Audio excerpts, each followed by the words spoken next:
Chapter 16, Culture and Organizational Change.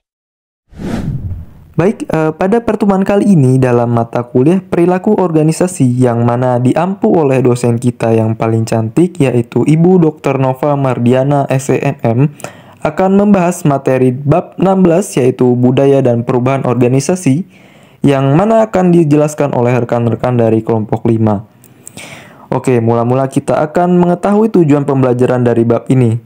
Adapun yang pertama yaitu dapat mendeskripsikan karakteristik umum dari budaya organisasi. Yang kedua dapat menunjukkan cara bagaimana budaya disalurkan pada karyawan. Yang ketiga dapat mengidentifikasi faktor yang dapat menciptakan atau menjaga budaya. Yang keempat mampu membandingkan efek fungsional dan disfungsional dari budaya organisasi terhadap orang dan organisasi. Yang kelima dapat menjelaskan kesamaan dan perbedaan dalam menciptakan budaya positif, etis, dan inovatif. Yang keenam dapat membahas bagaimana perubahan beroperasi baik di dalam maupun di luar organisasi. Yang ketujuh dan yang terakhir yaitu mampu membandingkan 4 pendekatan utama dalam mengelola perubahan organisasi. Hai semua, nama saya Qori Asarafin Hussein dengan NPM 22 110 110 70. Perkenalkan, nama saya Natania Tasya Ardelia dengan NPM 22 11 0 11 11 4. Perkenalkan, nama saya Petri Diki Marindra dengan NPM 2251 011 021. Nama saya M. Hafiz Armanata Wafa, NPM 2211011060. Perkenalkan, nama saya Nisa Hikmah Nabila dengan nomor NPM 2251 011016. Baik, izin memperkenalkan diri, nama saya Miftoni dengan NPM 221 101 10154. Baik, perkenalkan nama saya Rizky Kurniawan dengan NPM 225 101 1042.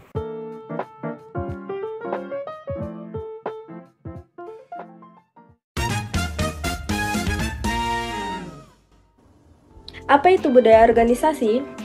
Budaya organisasi mengacu pada sistem makna bersama yang dipegang oleh anggota yang membedakan organisasi dari organisasi lain. Nah, sistem makna bersama ini mencakup nilai-nilai keyakinan dan asumsi yang menjadi ciri organisasi. Yang pertama, menyaring apa yang menjadi perhatian karyawan. Kedua, diwujudkan secara fisik dalam bentuk simbol materi, contohnya seperti seragam, patung, dan lain-lain. Ketiga, membentuk landasan makna bersama di antara anggota suatu organisasi. Salah satu kerangka paling umum yang menggambarkan organisasi budaya sebagai memiliki beberapa nilai yang bersaing, yaitu klan. Sebuah budaya berdasarkan afiliasi manusia, karyawan menghargai keterikatan, kolaborasi, kepercayaan, dan dukungan. Kedua, adhokrasi. Budaya yang berbasis pada perubahan, karyawan menghargai pertumbuhan, keragaman, perhatian terhadap detail, stimulasi, dan otonomi. Ketiga, pasar. Budaya berdasarkan prestasi. Karyawan menghargai komunikasi, kompetensi, dan persaingan. Keempat, hierarki. Budaya yang didasarkan pada stabilitas. Karyawan menghargai komunikasi, formalisasi, dan rutinitas. Apakah organisasi memiliki budaya yang seragam? Nah, budaya organisasi memiliki persepsi yang dimiliki oleh para anggota organisasi. Pernyataan tentang budaya organisasi hanya valid jika individu dengan latar belakang berbeda atau pada tingkat berbeda dalam organisasi menggambarkan budaya tersebut dengan istilah yang sama. Nah, budaya dominan mengungkapkan nilai-nilai inti yang dianut oleh sebagian besar anggota dan memberikan organisasi kepribadian yang berbeda. Subkultur cenderung berkembang dalam organisasi besar sebagai respon terhadap masalah atau pengalaman umum yang dihadapi sekelompok anggota di departemen atau lokasi yang sama. Namun, subkultur bisa begitu kuat sehingga secara halus menolak budaya resmi dan tidak menyesuaikan diri. Jika organisasi hanya terdiri dari subkultur, budaya organisasi yang dominan akan menjadi kurang kuat. Aspek-aspek makna bersama dari budaya baik dalam budaya dominan maupun subkultur. Subkultur bahkan telah terdeteksi di tingkat negara atau bangsa, terbentuk karena imigrasi, asimilasi imigran baru, atau perbedaan kelas di antara masyarakat. Setiap perusahaan memiliki budayanya sendiri yang mempengaruhi cara orang berinteraksi, cara mereka bekerja, dan nilai-nilai yang mereka pegang. Ketika seorang karyawan baru mulai bekerja di sebuah perusahaan, dia harus diberi pengarahan tentang kebijakan organisasi. Ada 7 cara karyawan mempelajari budaya dalam organisasi. Yang pertama yaitu interaksi aktif. Berinteraksi dengan rekan kerja atau otoritas manajerial mengungkapkan banyak hal tentang budaya organisasi. Manusia mempunyai kepribadian dan kemampuan yang beragam. Selanjutnya yang kedua adalah pengelolaan kegiatan. Berbagai kegiatan hiburan seperti acara olahraga, seminar, dan lomba diselenggarakan oleh beberapa kelompok. Hal ini tidak hanya meningkatkan semangat kerja karyawan, tetapi juga membantu mereka merasa menjadi kontributor yang berharga bagi perusahaan. Dan yang ketiga, bahasa dan cerita. Berbagai cerita atau peristiwa besar dari sejarah perusahaan kepada karyawan adalah salah satu cara paling efektif untuk mempromosikan budaya perusahaan kepada mereka. Mereka mengembangkan keterkaitan emosional dengan organisasi dan didorong untuk mengambil kepemilikan atas pekerjaan mereka. Berbagai bahasa digunakan, beberapa di antaranya khusus untuk suatu tempat atau komunitas. Yang keempat yaitu upacara dan ritual. Perusahaan memiliki beberapa prosedur inti baik formal maupun informal. Cara perusahaan memandang karyawannya dan kebutuhan mereka berdampak besar pada perkembangan budaya tempat kerja. Jika suatu perusahaan mempunyai peristiwa penting yang diperingati secara berkala, hal itu akan menentukan nilai-nilai dan ritual organisasi tersebut. Yang kelima, imbalan yang diberikan. Karyawan diberikan imbalan yang berbeda-beda tergantung pada tingkat pekerjaan mereka dan kewajiban yang menyertainya. Dan yang keenam, simbol. Simbol adalah teknik yang sangat baik untuk mewakili suatu budaya yang tidak memerlukan banyak komunikasi verbal. Banyak pesan tersirat seperti logo, label kantor, gelar yang terkait dengan sebutan dan sebagainya. Dan yang terakhir adalah kepemimpinan. Apapun industri atau jenis pekerjaannya, kepemimpinan merupakan komponen penting dalam menggambarkan budaya perusahaan. Nilai-nilai perusahaan dapat rusak parah jika pemimpin perusahaan tidak memelihara lingkungan yang menarik dan merangkul kontribusi setiap karyawan.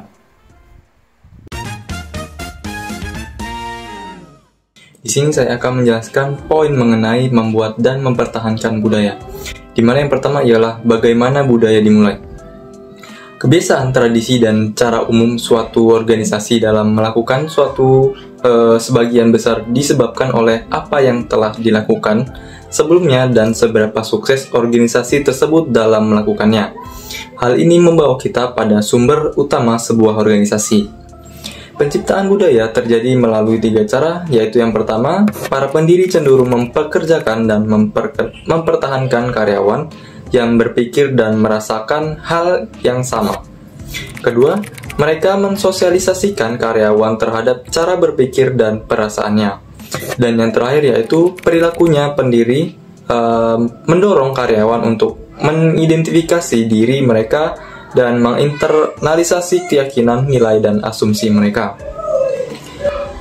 Kita lanjut yang kedua yaitu menjaga budaya tetap hidup. Adapun 3 kekuatan ini menjadi peran bagian yang sangat penting dalam mempertahankan budaya. Yang pertama ada praktik seleksi atau perekrutan, tindakan manajemen puncak, dan metode sosialisasi. Misalnya orientasi, pelatihan, dan termasuk karyawan baru.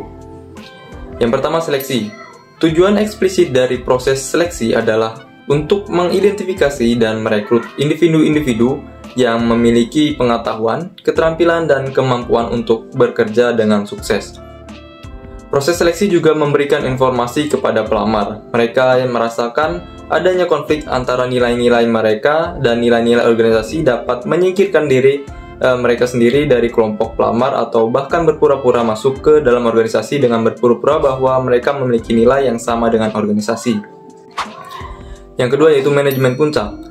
Melalui kata-kata dan perilaku, para eksekutif senior menetapkan norma-norma yang menyaring organisasi. Melalui kata-kata dan perilaku, para eksekutif senior menetapkan norma-norma yang menyaring organisasi tentang, misalnya apakah risiko pengambilan yang diinginkan, seberapa banyak kebebasan yang diberikan manajer kepada karyawan, seragam yang harus dikenakan oleh karyawan, dan perilaku apa yang diinginkan dan dihargai. Yang ketiga yaitu sosialisasi. Sosialisasi dapat membantu meringankan masalah yang banyak dilaporkan karyawan ketika pekerjaan baru mereka berbeda dari apa yang mereka harapkan dan dapat menentukan keberhasilan atau kegagalan karyawan dalam memandang pekerjaan mereka lebih ke depan. Kita dapat menganggap sosialisasi sebagai sebuah proses dengan 3 tahap, yaitu prakedatangan, pertemuan, dan metamorfosis. Yang pertama, tahap sebelum kedatangan. Tahap prakedatangan mengakui bahwa setiap orang datang dengan seperangkat nilai, sikap, dan harapan mengenai pekerjaan dan organisasi. Yang kedua ada tahap pertemuan. Proses seleksi dapat membantu menginformasikan calon karyawan tentang organisasi.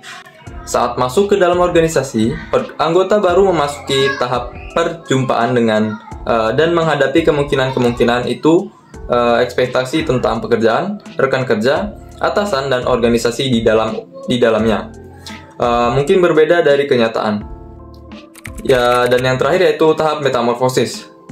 Untuk mengatasi masalah apapun yang ditemukan selama tahap perjumpaan, anggota baru berganti atau melewati tahap tersebut, yaitu tahap metamorfosis. Selanjutnya, apa yang dilakukan oleh budaya?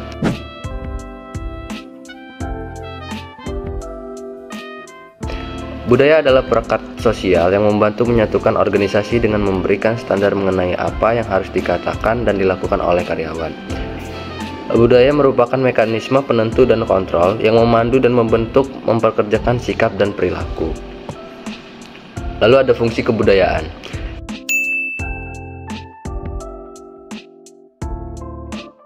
Yang pertama, budaya mempunyai peran yang menentukan batasan. Lalu yang kedua, budaya menyampaikan rasa identitas bagi anggota organisasi. Lalu yang ketiga, budaya memfasilitasi komitmen terhadap sesuatu yang lebih besar daripada kepentingan diri sendiri. Lalu yang keempat, meningkatkan stabilitas sistem sosial. Lalu di sini ada sistem organisasi.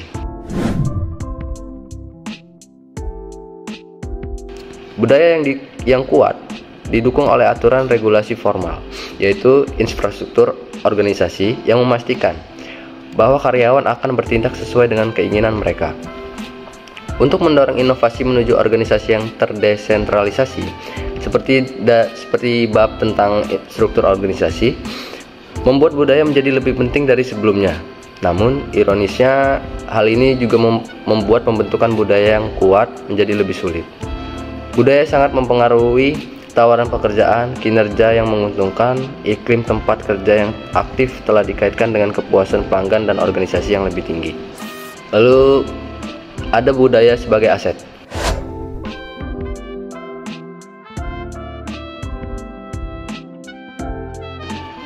Budaya dapat berkontribusi terhadap keuntungan organisasi dalam banyak hal. Perusahaan seperti Google, Adobe, dan Samsung baru-baru ini menduduki peringkat sebagai organisasi terbaik untuk bekerja mengingat budaya mereka yang sangat baik. Karyawan menulis tentang Adobe bahwa organisasi memberikan dampak positif bagi dunia. Fokusnya pada etika dan keberlanjutan, menjelaskan beberapa budaya dan iklim terkait yang mempengaruhi sikap dan perilaku dalam organisasi.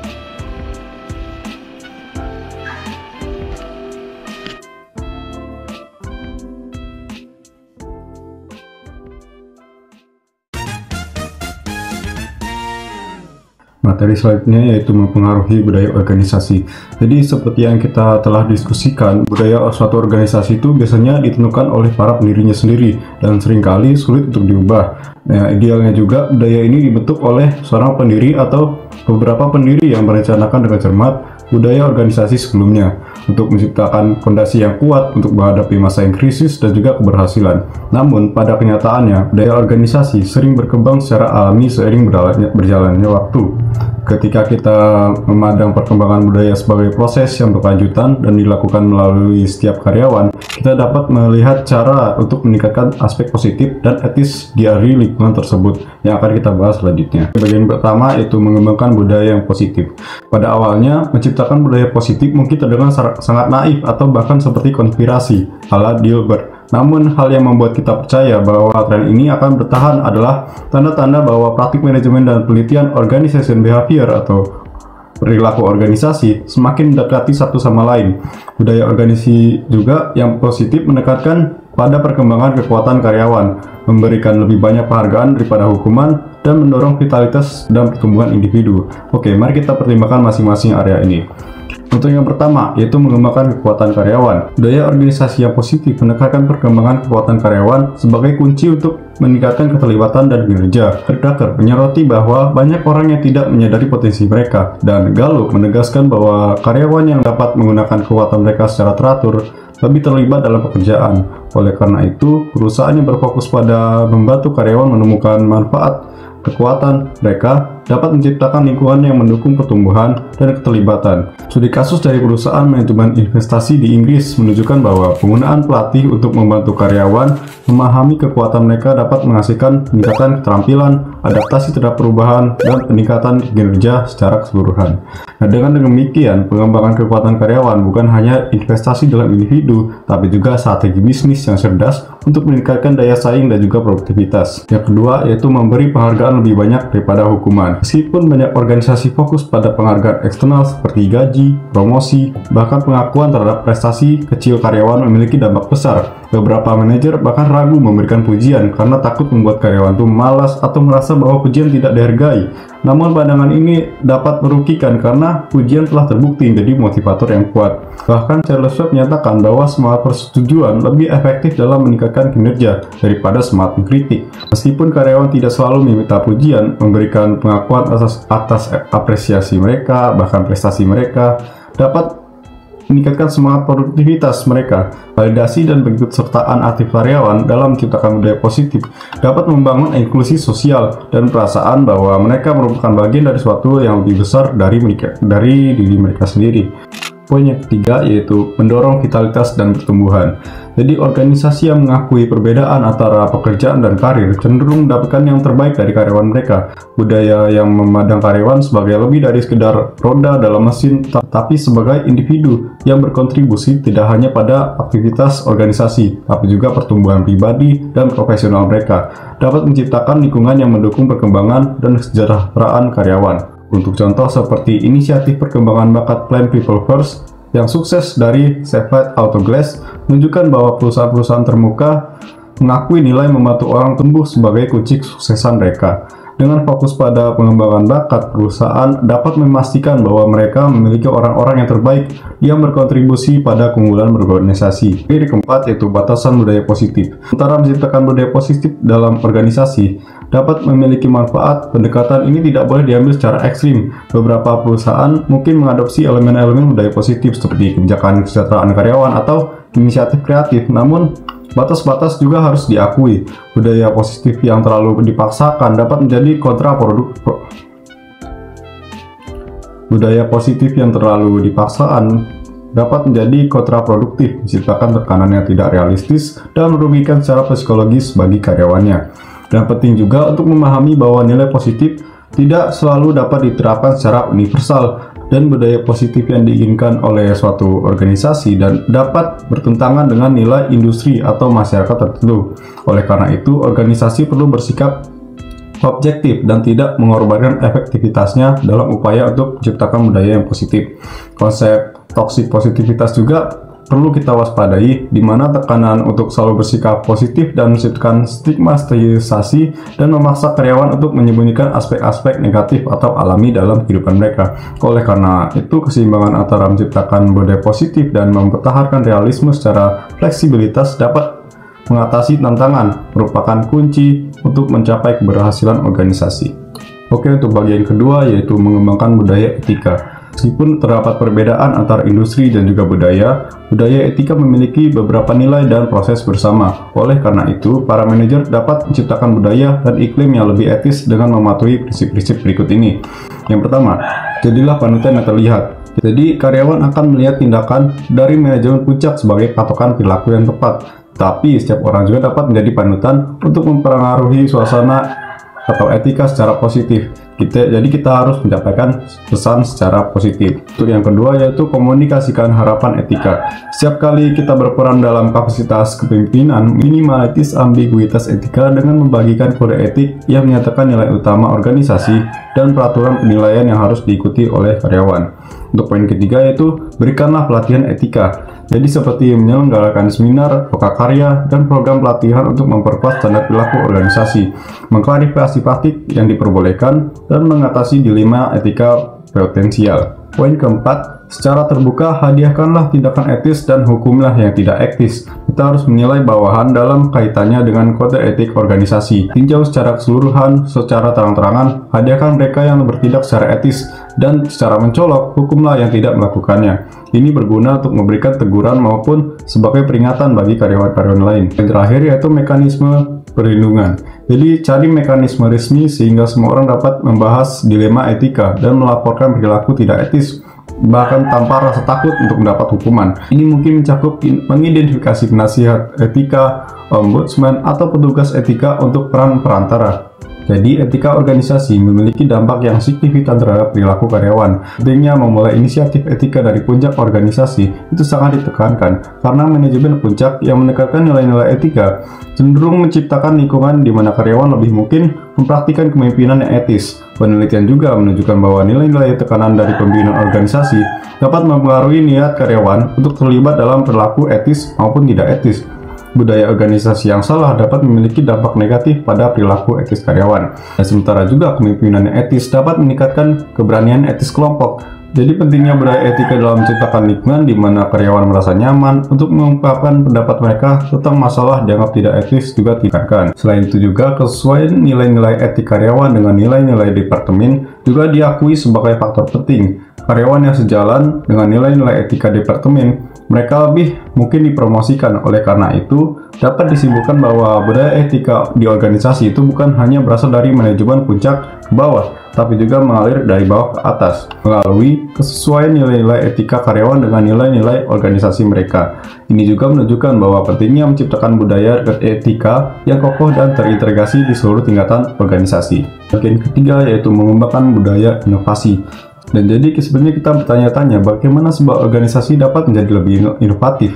Meskipun tidak ada rumus yang dijamin, beberapa karakteristik muncul berulang kali ketika peneliti mempelajari organisasi yang inovatif.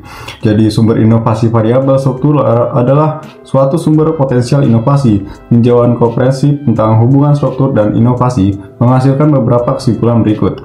Kesimpulan pertama, yaitu struktur organik berpengaruh positif terhadap inovasi, karena mereka memiliki lebih sedikit diferensiasi vertikal, formalisasi, dan juga sentralisasi. Organisasi organik memfasilitasi fleksibilitas, adaptasi, dan perpaduan untuk mendapat adopsi inovasi lebih mudah. Kesimpulan kedua yaitu hadiah yang bersyarat berpengaruh positif terhadap inovasi.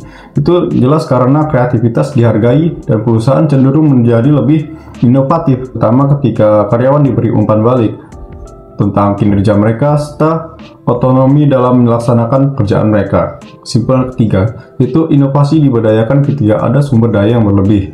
Jadi memiliki berlimpahnya sumber daya memungkinkan organisasi untuk mampu membeli atau mengembangkan inovasi, juga menanggung biaya mengimplementasikannya dan juga menyerap kegagalan.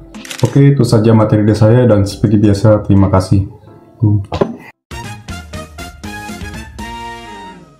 Baik rekan-rekan, melanjutkan materi sebelumnya mengenai budaya dan perubahan organisasi.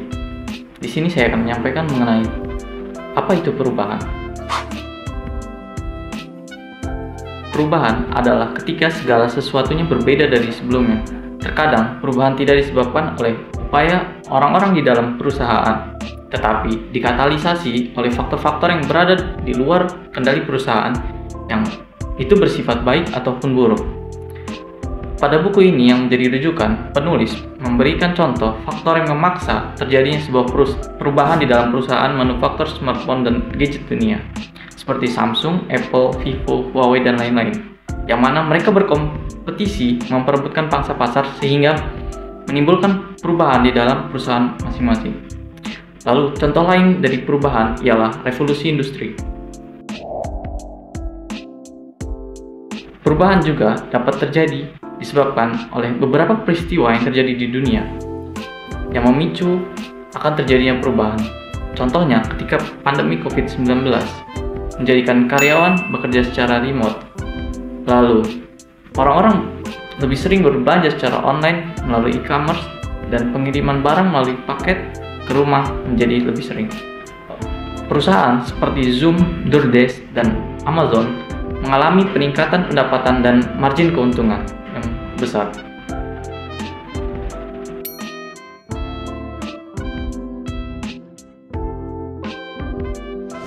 Selanjutnya ialah faktor-faktor yang dapat memaksa terjadinya sebuah perubahan.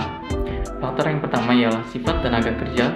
Dengan contoh, lebih banyaknya keberagaman budaya di dalam sebuah organisasi, populasi yang menua, peningkatan imigrasi dan outsourcing. Faktor yang kedua ialah teknologi, di mana terdapat contoh komputer dan perangkat genggam yang menjadi semakin lebih cepat, lebih murah, dan lebih banyak. Lalu, kemunculan dan pertumbuhan situs jejaring sosial atau sosial media yang dapat menimbulkan perubahan. Faktor yang ketiga ialah kondisi atau guncangan ekonomi, dengan contoh naik turunnya pasar perumahan global, keruntuhan sektor keuangan, resesi global. Faktor yang keempat ialah kompetisi, di mana terdapat contoh saing global, merger, konsolidasi, dan meningkatnya peraturan pemerintah mengenai perdagangan.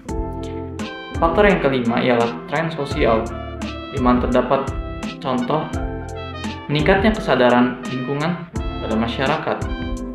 Lalu faktor yang terakhir ialah politik dunia, di mana terdapat contoh adanya sikap sosial negatif terhadap bisnis dan eksekutif, lalu pembukaan pasar baru di seluruh dunia.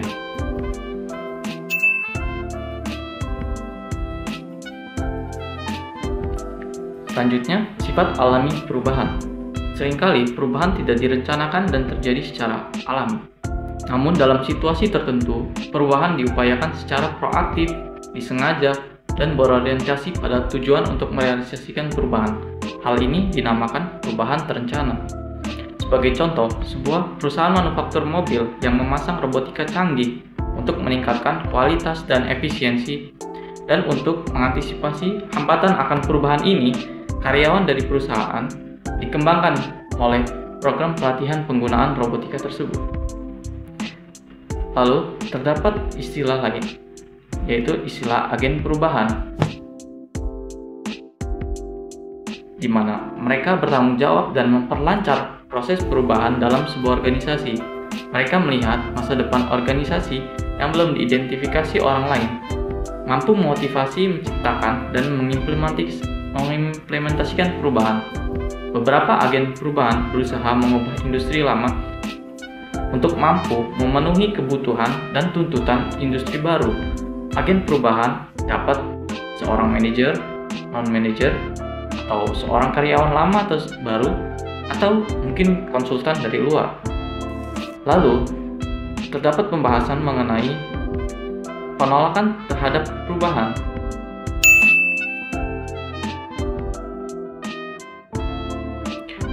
Di mana pada pembahasan sebelumnya kita membahas mengenai agen perubahan yang bertugas untuk memberikan kejelasan, harapan, dan memotivasi karyawan untuk mengadopsi perubahan dalam jangka panjang.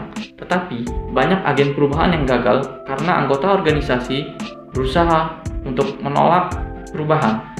Anggota organisasi seringkali menganggap perubahan sebagai sebuah ancaman dan mengatasinya dengan cara tidak memikirkannya atau malah meninggalkan organisasi. Resistensi atau hambatan dapat bersifat terbuka langsung ataupun implisit atau ditangguhkan. Relatif lebih mudah manajer untuk menangani hambatan terbuka dan langsung seperti keluhan dan ancaman mogok kerja. Sedangkan hambatan yang bersifat implisit dan ditangguhkan menjadi tantangan yang sulit bagi seorang manajer.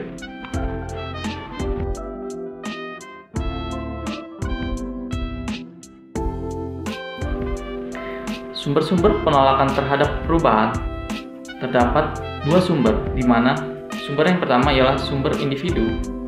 Sumber individu terdiri dari kebiasaan, kebutuhan akan keamanan, faktor ekonomi, ketakutan akan hal baru yang tidak diketahui, dan hanya memproses dan memilih informasi yang sesuai dengan keinginan dan persepsi anggota organisasi.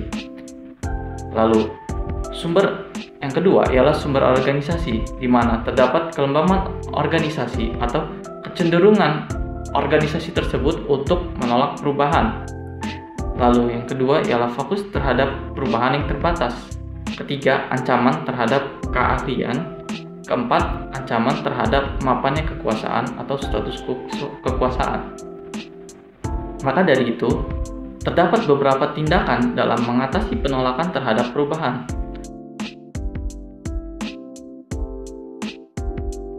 Yang pertama ialah komunikasi yang baik. Kedua, meningkatkan partisipasi dalam membuat sebuah perubahan. Ketiga, membangun dukungan dan komitmen antar anggota organisasi di dalam sebuah perubahan. Keempat, mengembangkan hubungan yang positif. Kelima, menerapkan perubahan secara adil. Keenam, manipulasi dan kooptasi. 7. Memilih orang yang menerima perubahan. Kedelapan ialah taktik pemaksaan. Di dalam diskusi tentang penolakan tidak akan lengkap tanpa adanya politik perubahan.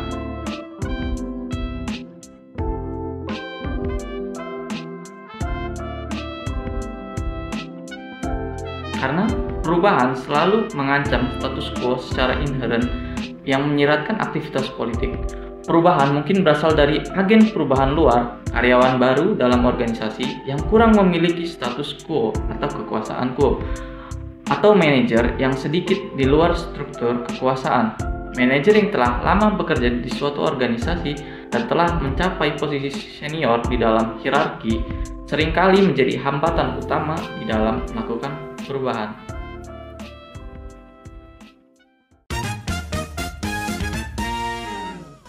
Selanjutnya ada pendekatan dalam mengelola perubahan organisasi.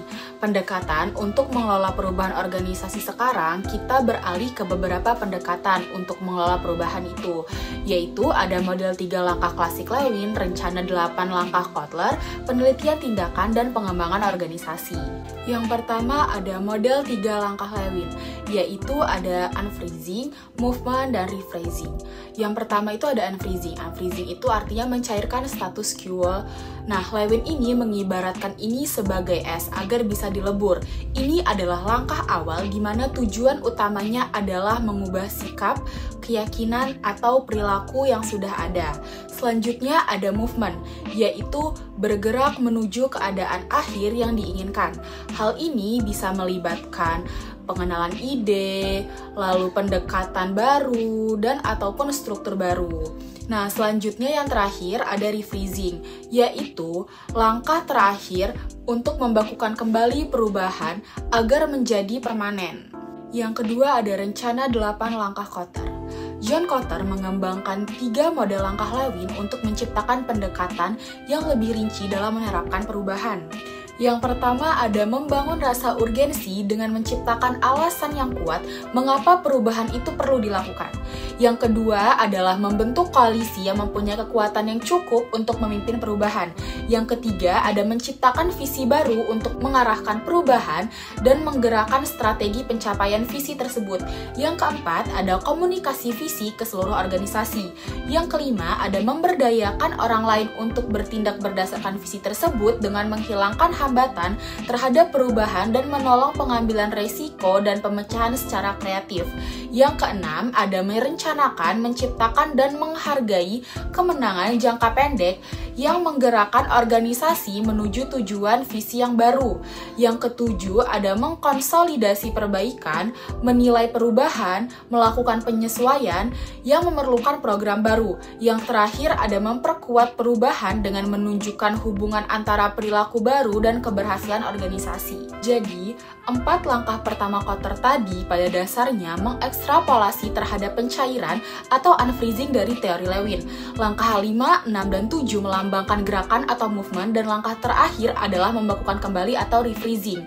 Jadi, kontribusi Kotler terletak pada penyediaan panduan yang lebih rinci bagi para manajer dan agen perubahan agar berhasil menerapkan perubahan. Selanjutnya ada penelitian tindakan. Penelitian tindakan adalah proses perubahan yang didasarkan pada pengumpulan data secara sistematis dan pemilihan tindakan perubahan berdasarkan apa yang ditunjukkan oleh data yang dianalisis. Nah, nilainya ini adalah dalam menyediakan metodologi ilmiah untuk mengelola perubahan yang direncanakan. Jadi, penelitian tindakan ini terdiri dari 5. Yang pertama ada diagnosis, yang kedua ada analisis. Diagnosis diikuti dengan analisis, yaitu masalah apa yang menjadi fokus orang, pola apa yang tampaknya diambil dari permasalahan ini.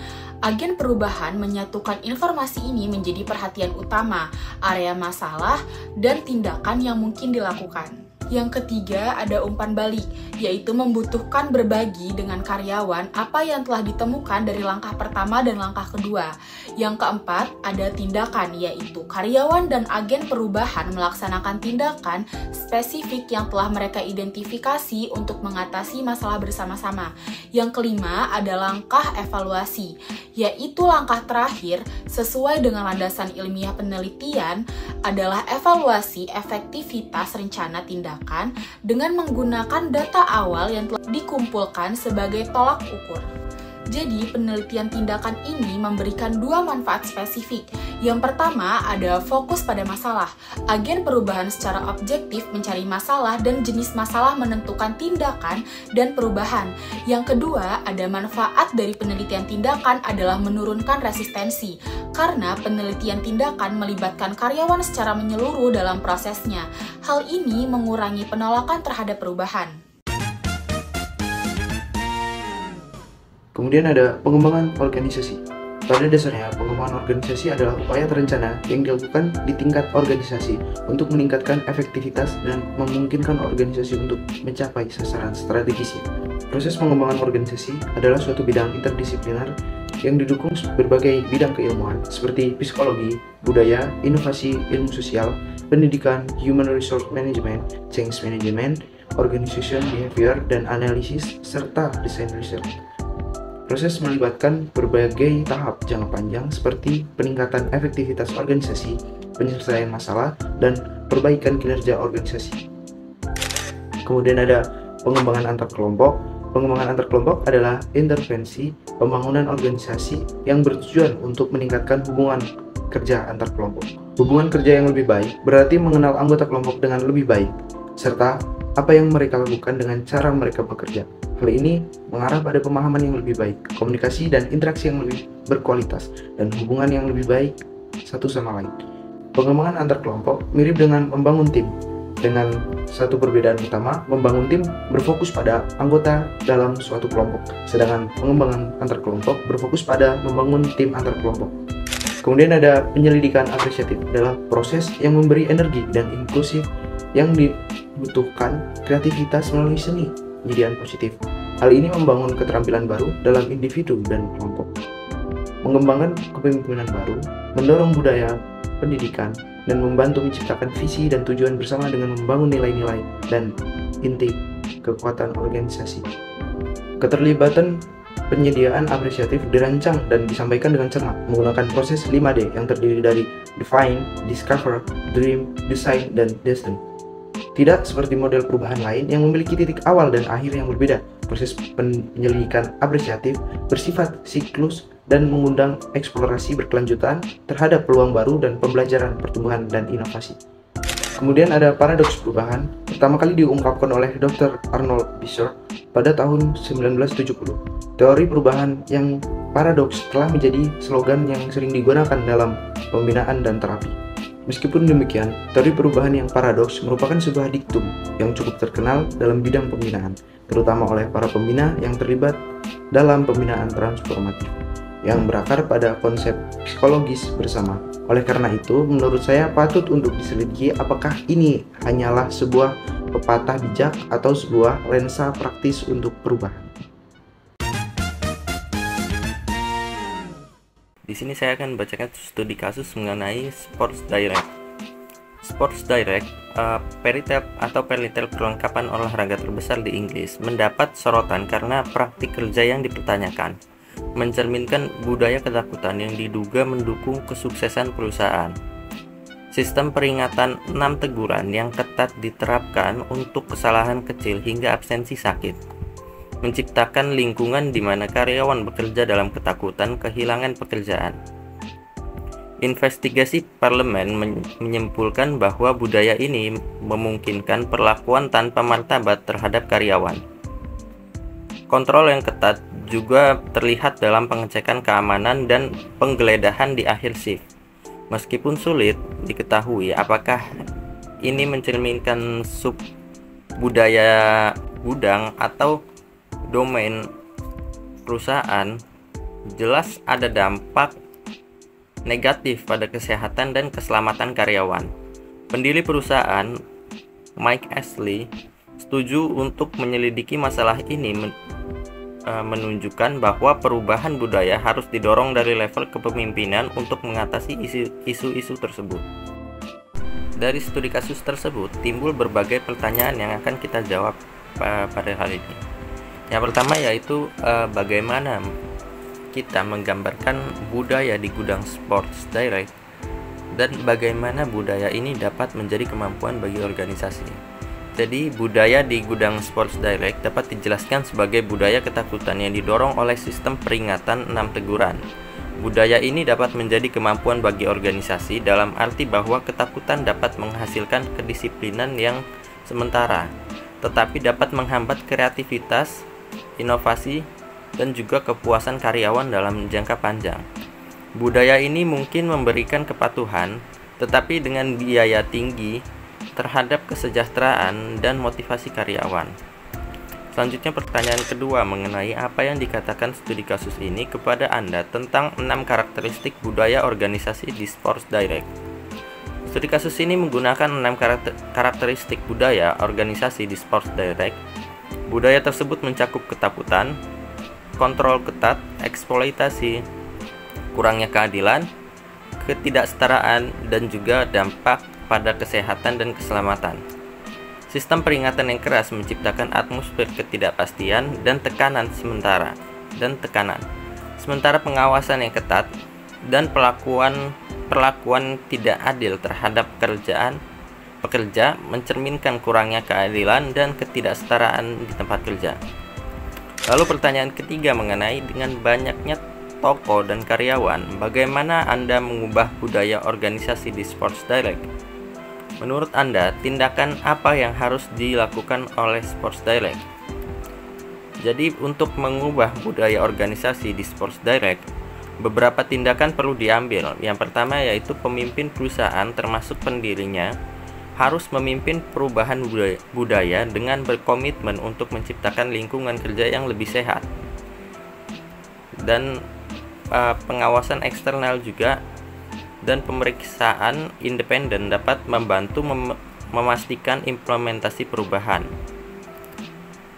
Perlibatkan karyawan dalam pengambilan keputusan dan mendengarkan keluhan mereka akan memberikan rasa kepemilikan dan juga keterlibatan yang lebih besar. Revisi kebijakan seperti menggantikan kebijakan 6 kali mogok kerja dengan pendekatan yang lebih adil juga diperlukan untuk menciptakan budaya yang mendukung kesejahteraan dan produktivitas kerja. Oke, berikut ini adalah kesimpulan dari bab ini. Budaya organisasi memiliki dampak signifikan pada efektivitas, perilaku anggota, dan respon terhadap perubahan. Nilai, keyakinan, dan asumsi membentuk budaya yang unik. Meskipun dapat mirip, subkultur bisa muncul dalam sebuah organisasi. Budaya awalnya diprakarsai oleh pendiri dan diteruskan oleh manajemen puncak serta dipelajari oleh karyawan melalui praktik sosialisasi. Budaya mempengaruhi efektivitas melalui iklim yang mencerminkan nilai. Pemimpin dituntut untuk mengembangkan budaya positif, etis, dan inovatif. Perubahan organisasi adalah tantangan yang memerlukan manajemen proaktif, penanganan penolakan, navigasi politik, dan pengelolaan proses perubahan. Meskipun alat tersedia, tidak ada solusi yang instan, dan transformasi budaya serta manajemen perubahan adalah perjalanan yang terus berkembang.